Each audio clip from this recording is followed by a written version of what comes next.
Sir முதல்லையே ஒரு 1.5 மாதத்துக்கு முன்னாடியே போய் சேர்றதுக்கான முயற்சியெல்லாம் எடுத்து சந்திச்சிட்டாங்க சார் விஜயை. ஜான் ஆரோக்கியசாமி சீமான்கிட்ட போட்டி கொடுத்துட்டார். இல்லை காளியம்மன் சேர்ந்தால் இன்னொரு கட்சிக்கு பேச்சாளர் கிடைப்பாங்க, அவ்வளோதான், வேற என்ன இருக்குது.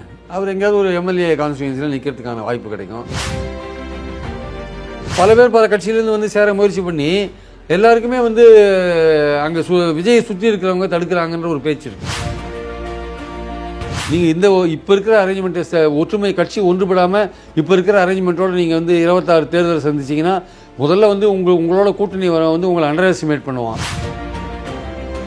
எடப்பாடிக்கு தொண்டர்கள் கொடுக்குற கடைசி வாய்ப்பு அது அவரோட அரசியலை நிர்ணயம் பண்ணும். எடப்பாடி அரசியலை கூட்டணி அமைச்சு கட்சியை பலப்படுத்தி ஓரளவுக்கு வெற்றியை கொண்டு வந்தார்னா அவர் அரசியல் அதிமுக அரசியல் நீடிப்பார். இல்லை நான் இல்லைங்க இதே மாதிரியே போவாங்க நான் வெற்றி பெறுவேன் நினச்சி போய் தோல்வி அடைஞ்சார்னா அவருடைய அரசியல் அதோட முடிஞ்சிடும். அப்புறம் அதிமுக இன்னொருத்தர் கையில் போயிடும்.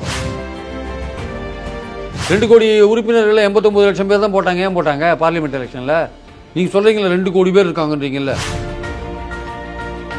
அந்த ரியாலிட்டியை உணர்ந்தவர் வந்து எல்லாரையும் ஒன்று சேர்த்து ஒரு ஒழுங்கான கூட்டணி அமைச்சு போட்டி போட்டார்னா அவருக்கும் லைஃப் இருக்கும், கட்சிக்கும் லைஃப் இருக்கும்.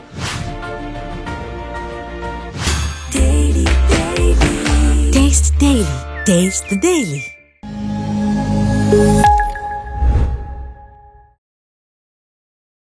நாதஸ்மரணிகளுக்கு வணக்கம். அரசியல் பல பரபரப்பான கட்டங்களை நோக்கி நகர்ந்து கொண்டு இருக்கிறது. அது குறித்து விவாதிக்க மூத்த பத்திரிகையாளர் திரு பிரியன் அவர்கள் முன்னே இருந்திருக்கார். வணக்கம் சார். வணக்கம் சார். அதிமுக மீண்டும் இணைப்புக்கு வாய்ப்பு இருக்கா? ஏன் அப்படின்னா ஒருங்கிணைந்த அதிமுக தான் வந்து பார்த்தீங்கன்னா 2026 தேர்தலில் சட்டமன்ற தேர்தலில் போட்டி போடுவோன்ற மாதிரி விஷயங்களை சசிகலா அவர்கள் பேசியிருக்காங்க. மீண்டும் அதிமுக இணைப்பிற்கு வாய்ப்பு இருக்கா? ஏன்னா எடப்பாடி முடியவே முடியாதுன்ற மாதிரி சொல்லிட்டு இருக்காரு. எடப்பாடி இப்போ இருக்கிறது இதே போகிறோம், எங்கிட்ட இருக்கிறதே ஸ்ட்ராங்கான கட்சி. 11 தோல்விக்கு அப்புறமும் ரொம்ப உறுதியாக இருக்கார். 23% ஓட் பேங்க் வச்சிருக்காங்க. இதே எங்களுக்கு ஸ்ட்ராங்காக இருக்குது, இதை வச்சு நான் வெற்றி பெறுவேன், இதை வச்சே வலுவான கூட்டணி அமைப்பெல்லாம் சொல்கிறார். அதுதான் அவர் எடுக்கிற நிரந்தர முடிவுன்னா அவர் வந்து தோல்வியை தழுவார். அவர் என்ன நினைக்கிறாரு, ஓபிஎஸ்ஓ சசிகலாவோ தனி மனிதர்கள் நினைக்கிறார். அவர் தனி மனிதர்கள் கிடையாது. அப்படி அவங்க தனி மனிதர்களாக இருந்தால் நீங்கள் வந்து ராமநாதபுரத்தில் வந்து அதிகமான ஓட்டு வாங்கியிருக்கணுமே, ஏன் வாங்கலை? ராமநாதபுரத்தில் நீங்கள் அதிகமாக ஓட்டு வாங்கியிருக்கணுமே, ஏன் வாங்கலை? ஓபிஎஸோட அதிகமாக ஓட்டு வாங்கியிருக்கணும். தினகரனோட அதிகமாக தேனியில் ஓட்டு வாங்கியிருக்கணுமே, ஏன் வாங்கலை? உங்களுக்கு சவுத்துலேயும் டெல்டாலையும் நல்ல பாதிப்பு இருக்குது. நீங்கள் இப்போ இருக்கிற அரேஞ்ச்மெண்ட்டை ஒற்றுமை கட்சி ஒன்றுபடாமல் இப்போ இருக்கிற அரேஞ்ச்மெண்ட்டோடு நீங்கள் வந்து 26 தேர்தலை சந்திச்சிங்கன்னா முதல்ல வந்து உங்களோட கூட்டணி வந்து உங்களை அண்டர் எஸ்டிமேட் பண்ணுவான். நீங்கள் உங்கள்கிட்ட நிறைய சீட்டை கேட்பான். முதல்ல அது பாஜக இருந்தாலும் சரி, தாவேகா சைடு போனாலும் சரி. தாவேகா சொல்கிற விஷயத்துக்கு நீங்கள் ஒத்துக்கிறீங்களா இல்லையான்னு தெரியவே இல்லை. அதிகாரத்தில் பங்கு, ஆட்சியில் பங்கு, அதிகாரத்தில் பங்கு. எங்கே நம்மளை நம்பி வரவங்களுக்கு ஆட்சியில் பங்கு அதிகாரத்தில் பங்கு கொடுக்க மாட்டோமான்னு கேட்டார்ல அவர் விஜய். அப்போ வந்து அதிமுக அவங்ககிட்ட போனால் அதிகாரத்தில் பங்கு ஆட்சியில் பங்கு கண்டிப்பாக இவங்க ஒத்துக்கணும். அவங்க அது இவங்க பாலிசி லெவலில் எதுவும் ஒத்துக்காதே இருக்காங்க. அது தவிர அவர் எவ்வளோ சீட் கேட்பார் தெரியாது. 60 சீட் கேட்பாரா, 117 சீட் கேட்பாரா? இதெல்லாம் பிரச்சனையில் ஓடின்னு இருக்கிற ஒரு விஷயமா இருக்கிறத நம்ம பார்க்குறோம். அதனால இவர் வந்து ஒற்றுமைக்கு தடையாக இருக்காருன்றது தொண்டர்கள் உணர்றாங்க. அவருக்கு கொடுக்குற கடைசி வாய்ப்பு 26 எலெக்ஷனுங்க. எடப்பாடிக்கு தொண்டர்கள் கொடுக்குற கடைசி வாய்ப்பு அது அவரோட அரசியலை நிர்ணயம் பண்ணும். எடப்பாடி அரசியலை ஒன்று அவர் அரசியலில் கூட்டணி அமைச்சு கட்சியை பலப்படுத்தி ஓரளவுக்கு வெற்றியை கொண்டு வந்தார்னா அவர் அரசியல் அதிமுக அரசியல் நீடிப்பார். இல்லை நான் இல்லைங்க இதே மாதிரியே போவாங்க நான் வெற்றி பெறுவேன் நினச்சி போய் தோல்வி அடைஞ்சார்னா அவருடைய அரசியல் அதோட முடிஞ்சிடும். அப்புறம் அதிமுக இன்னொருத்தர் கையில் போயிடும். அவ்வளோதான், வேற ஒருத்தர் கையில் போய்டும். அது வேறு மாதிரி போகும். அவ்வளோதான். கலங்கம் பிறந்தால்தான் வழி பிறக்குங்க. இல்லை இன்னொரு பாயிண்ட் இருக்குது. ஓபிஎஸோ சசிகலாவோ இவர்கிட்ட இவர் ஒற்றுமைக்கு உடன் பண்ண மாட்டார்னு தெரியும். அதனால் எலெக்ஷன்ஸில் இவர் எடுத்து போட்டி போடுறதுக்கு வழி பண்ணணும். இவர் எங்கெங்கே போட்டி போடுறாரு ஒரு கேண்டிடேட் அங்கெல்லாம் போட்டி போடணும். போட்டி போட்டு அவர் தோக்கடிக்கிறதுக்கான முயற்சி பண்ணணும். அதுக்கப்புறம் தான் அவர் வழிக்கு வருவார். இதர் திஸ் மயிலே இறங்க போடாதுங்க. அப்போ வந்து நீங்கள் சாமதான பேத தண்டம்ன்ற மாதிரி நீங்கள் உறுதியான ஒரு ஸ்டெப் எடுக்கணும். நீங்கள் அவர் இவ்வளவு தூரம் நான் நிபந்தனை இல்லாமல் சேர தயாராக இருக்கேன், ஒற்றுப்பட தயாராக இருக்கேன், இவ்வளவு சொல்லி 6 மந்திரிக்கு போய் எல்லாம் சொல்லி அப்போவும் நீ வந்து பயிரும் கலையும் ஒன்றாகுமா, வெள்ளாமை ஆகுமா, ஓனாயும் வெள்ளாடு ஒன்று சேருமாலாம் நீங்கள் கேட்டுருந்தீங்கன்னா, இதெல்லாம் நீங்கள் சேர்த்து கேட்டிருந்தீங்கன்னா உங்களை எதிர்க்கிறதுக்கு ஒரே வழி ஜெயலலிதா எப்படி ஜானகி எழுத்தாங்களோ அந்த மாதிரி நீங்கள் ரெட்டையிலையை எலெக்ஷன் கமிஷனில் என்ன சொல்ல முடியாது. ஓபிஎஸ் தரப்பை எழுத்து போட்டி போடுங்க. போட்டி போட்டு அவர் என்ன மாதிரி அவர் முடக்கணுமோ முடக்குங்க. உங்கள் 2 பேருக்குள்ள யார் மோடி யார் மக்கள் ஆதரவு யாருக்கு இருக்குன்னு பார்த்துடலாம்.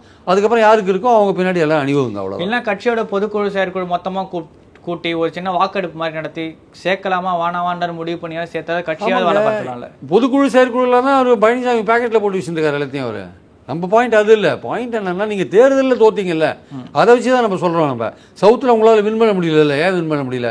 பாஜக விட்டு பிரிஞ்சிருந்தீங்க, அதனால வின் பண்ண முடியல. முக்குளத்தோரோட ஆனால் vote உங்கள் bank மொத்தமா முடங்கி போயிருக்குல்ல. ஒரு குறிப்பிட்ட மாற்றோன்லேயும் முக்குளத்தோர் வேறு பல கம்யூனிட்டி ஒரு வேலை நம்பிக்கையில் போடல, அதுதான் உண்மை. ஸோ அதனால் அந்த முக்குளத்தோர் மட்டும் போடாதான் மட்டுமே போடாது, மற்ற சில கம்யூனிட்டியும் போடாதான் வின் பண்ணார். கம்யூனிட்டி மட்டும் இல்லை, கட்சிக்காரனே போடல. அதுதான் 2 கோடி உறுப்பினர்கள் 89 லட்சம் பேர் தான் போட்டாங்க. ஏன் போட்டாங்க பார்லிமெண்ட் எலெக்ஷனில்? நீங்கள் சொல்கிறீங்களா 2 கோடி பேர் இருக்காங்கன்றீங்கல்ல. அதனால் இதுதான் அவருக்கு ஃபைனல் தேர்தல். அந்த ரியாலிட்டியை உணர்ந்து அவர் வந்து எல்லாரையும் ஒன்று சேர்த்து ஒரு ஒழுங்கான கூட்டணி அமைச்சு போட்டி போட்டார்னா அவருக்கும் லைஃப் இருக்கும், கட்சிக்கும் லைஃப் இருக்கும். இல்லை அப்படிலாம் இல்லை, நான் இப்படியே தான் போவேன்னா அவருடைய கேரியர் வந்து அஃபெக்ட் ஆகும். அதிமுக இன்னொருத்தர் கையில் போயிட்டு அது அடுத்த கட்டமாக நடைபோடும், அவ்வளோதான். Okay sir. இப்போ கட்சியை விட்டு விலகி இன்னொரு கட்சியில் சேரது தொடர்ச்சியாக பார்த்துட்டே இருக்கும். அப்படி இருக்கிறப்ப காளியம்மாள் விலகினதோ இல்லை மற்றவங்க விலகினதோ வந்து பார்த்தீங்கன்னா பெருசாக வந்து அவங்க இந்த கட்சிக்காரங்க பெருசாக ரெஸ்பான்ஸ் பண்ணிக்கல. ஆனால் இதே ஒரு விஷயம் கொஞ்சம் டிஃப்ரெண்ட்டாக நடந்துச்சு. விசிகாலிருந்து ஆதவ அர்ஜுனா வந்து பிரிஞ்சப்போ வந்து பார்த்தீங்கன்னா ஒரு மரியாதை நிமித்தமும் வந்து சந்திச்சதாகட்டும் சரி, வாழ்த்து பெற்றதாகட்டும் சரி, நெகட்டிவான விஷயங்கள் சொல்லதாகட்டும் சரி, இது மாதிரி விஷயங்கள்லாம் போயிட்டு இருந்துச்சு. இப்போ காளியம்மாளும் டிவிகேல சேர போகிறாங்கன்ற மாதிரியான தகவல்லாம் கிடச்சிட்டு இருக்கு. ஏற்கனவே இப்போ விசிகாலேருந்து பிரிஞ்சிருந்த ஆதவ அர்ஜுனாவும் டிவிகேல தான் சேர்ந்து தேர்தல் துணை பொதுச் செயலாளராக இருக்கார். இப்போ காளியம்மாளும் சேர்ந்தா அது விஜய்க்கு ஒரு ஆடட் அட்வான்டேஜ் தானே? இல்லை, காளியம்மாள் சேர்ந்தால் இன்னொரு கட்சிக்கு பேச்சாளர் கிடைப்பாங்க, அவ்வளோதான். வேற என்ன இருக்குது? அவர் எங்கேயாவது ஒரு எம்எல்ஏ கான்ஸ்டியூன்சியில் நிற்கிறதுக்கான வாய்ப்பு கிடைக்கும். அவங்க கட்சிக்கு ஒரு பிரச்சாரர் நல்ல பேச்சாளர் கிடைப்பாங்க டிவிக்கு, அதில் ஒன்றும் சந்தேகம் கிடையாது. ஏன் அப்படின்னா அவங்க சொல்லியிருந்த ஃபைனல்ஸ் வந்து தமிழ் தேசியத்தை தொடர்ந்து பயணிப்போம்ன்ற மாதிரி விஷயங்கள்லாம் சொல்றாங்க. அவர் ஏற்கனவே ஒரு தமிழ் தேசியம் இந்த மண்ணின் 2 கண்கள் சொல்லியிருக்காருல்ல, அதனால வந்து அங்கே சேர்ந்தாலும் சேருவார், சொல்ல முடியாது. யார்? காளியம்மாள் சேருவாங்க. அவங்க சேரத்துக்கான ஒரு வாய்ப்பு அந்த கட்சியில் இருக்குது. அவங்க வேற எந்த கட்சியிலும் சேரத்துக்கான வாய்ப்புகள் ரொம்ப ரொம்ப குறைவு. அவங்க அதிமுகனா ஊழல் கட்சி, திமுகனா ஏற்கனவே திட்டிருக்காங்க நிறையா, அங்கெல்லாம் போய் சேர முடியாது. பாஜக போகவே முடியாது. மிச்சம் இருக்குது தாவேக்கா மட்டும்தான் ஆப்ஷனாக இருக்குது. தாவேக்கால போய் சேரத்துக்கான வாய்ப்பு இருக்குது. தாவேக்கால சேர்ந்தாங்கன்னா முதல்லையே ஒரு 1.5 மாதத்துக்கு முன்னாடியே போய் சேரத்துக்கான முயற்சியை எடுத்து சந்திச்சிட்டாங்க சார் விஜயை. ஜான் ஆரோக்கியசாமி சீமான்கிட்ட போட்டி கொடுத்துட்டார், இந்த மாதிரி விஜய் வந்து சந்திச்சுட்டு போயிட்டாங்க அப்படின்ட்டு.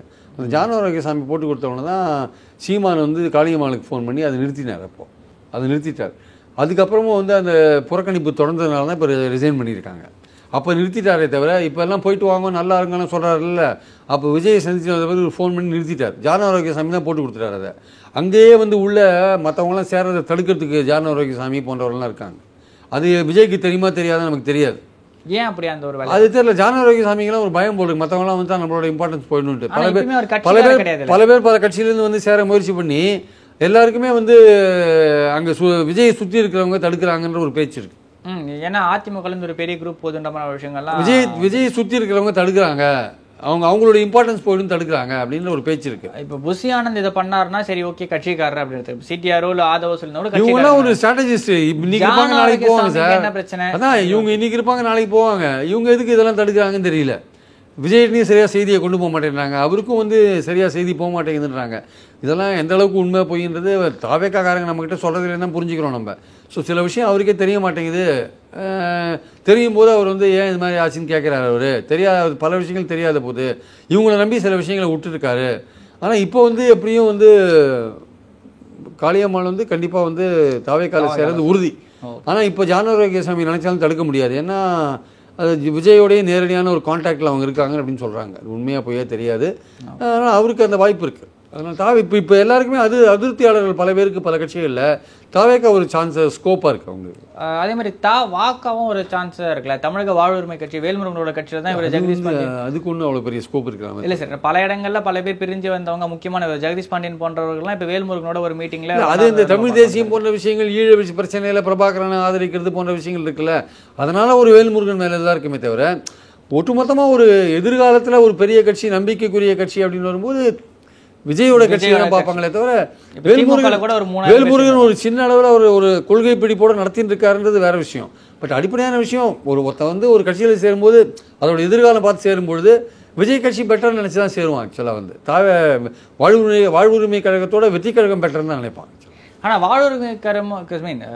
வாழ்வுரிமை கட்சியோட வேல்முருகன் சொன்ன விஷயத்தை இப்போ முதல்வர் அவர்களுமே சொல்லியிருந்தார். ஏன் அப்படின்னா ஒரு போன வாரத்தில் திமுக போட்டிருந்த ஒரு கூட்டத்தில் வந்து பார்த்தீங்கன்னா வேல்முருகன் பேசினார். என்னன்னு பார்த்தீங்கன்னா சுங்கச்சாவடியில் நாங்கள் காசு தர மாட்டோம்னு நாங்கள் ஸ்டாலின் சொல்லணும், வரி கொடுக்க மாட்டோம்னு ஸ்டாலின் சொல்லணும். அதை மட்டும் சொன்னார்னா முதல்வர் சொன்னார்னா அதுக்கப்புறம் எல்லாமே மாறிடும், பயமுடுவாங்க அப்படின்னு சொல்லி அதே மாதிரியான விஷயங்களை சுங்கச்சாவடி பற்றி பேசல, வரி தர மாட்டோம் அப்படின்ற மாதிரி விஷயங்களை ஸ்டாலின் அவர்கள் பேசியிருந்தார்.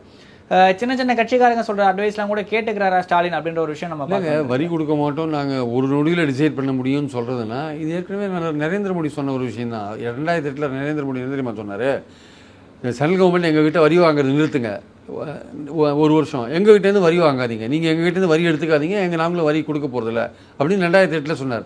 அதை தான் கொஞ்சம் டிகினிஃபைடாக மாடிஃபை பண்ணி ஸ்டாலின் என்ன சொல்லியிருக்கார், நாங்கள் கொடுக்க முடியாதுன்னு சொல்கிறதுக்கு ஒரு நொடி ஆகாதுன்னு சொல்கிறார். ஆனால் அரசியலமைப்பில் அதுக்கு நான் வாய்ப்பு கிடையாது. கூட்டாட்சி சட்டத்தின்படி நம்ம அதை கொடுத்து தான் ஆகணும். கொடுத்தானும் நீங்கள் சொல்கிறீங்க, அப்போ அவங்க கொடுத்து தானே ஆகணும், அவங்க கொடுத்து தான் ஆகணும். ஆனால் அவங்க முடியாதுன்னு சொல்கிறது எப்படி சொல்ல முடியாமல்? ஒரு திட்டத்தின் அடிப்படை இந்த திட்டம் கான்ஸ்டியூஷனில் போட்ட திட்டம், அது கான்ஸ்டியூஷனுக்கு சம்மந்தம் இருக்கா? இது ஒரு திட்டம் சார். இப்போ சில திட்டத்தை சில மாநிலம் ஏற்றுக்காது, அதை வச்சு நீங்கள் நிதி கொடுக்க முடியாதுன்னு சொல்ல முடியுமா? எங்ககிட்டேருந்து வாங்குறீங்கல்ல பைசா. இப்போ அந்த கன்கரண்ட் லிஸ்ட் ஸ்டேட் லிஸ்ட் கொண்டு வரதுக்காக இந்த இந்தியா பிளாக் எம்பிஸ் எல்லாம் சேர்ந்து மெஜாரிட்டி இல்லையே பார்லிமெண்ட்டில் மெஜாரிட்டி இருந்தால் 2/3 மெஜாரிட்டி இருந்தால் அதை மாற்றலாம் உங்களுக்கு. அது இல்லையே, அது இல்லாத போது ஒன்றும் பண்ண முடியாது. அது இல்லாத போது ஒன்றும் பண்ண முடியாது. அட்லீஸ்ட் வேற ஏதாவது ஒரு ஜுடிஷியல் ப்ரொசீஜர்ஸாவது இவங்க ட்ரை பண்ணலாம்ல. இல்லைங்க, அதெல்லாம் திமுக ஆட்சியில் இருந்தபோதே ட்ரை பண்ணி பார்த்துட்டு நார்த் இந்தியன்ஸ் அதுக்கு ஒத்துக்க மாட்டேங்கிறாங்க, காங்கிரஸும் அதுக்கு ஒத்துக்கல.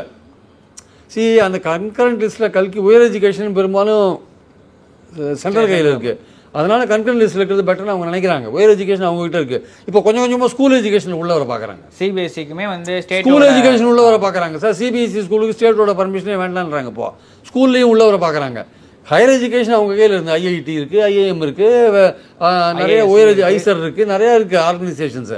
அதெல்லாம் அவங்க கண்ட்ரோலில் யூஜிசி இருக்குது, அவங்ககிட்ட எல்லாமே இருக்குது. அது வந்து கல்வி அப்போது பொதுப்பட்டியலில் போனது கரெக்டுன்னு கூட ஓரளவு வச்சுக்கலாம். ஆனால் ஸ்கூல் எஜுகேஷனை டிசைட் பண்ணுறது மாநில அரசு கையிலேயே அந்த பொறுப்பு இருக்கும்போது மாநில அரசோட உரிமைகளில் நீங்கள் எப்படி தலையிடலாம்? பள்ளிக்கல்வின்றது முழுக்க மாநில அரசு சார்ந்த ஒரு விஷயம்.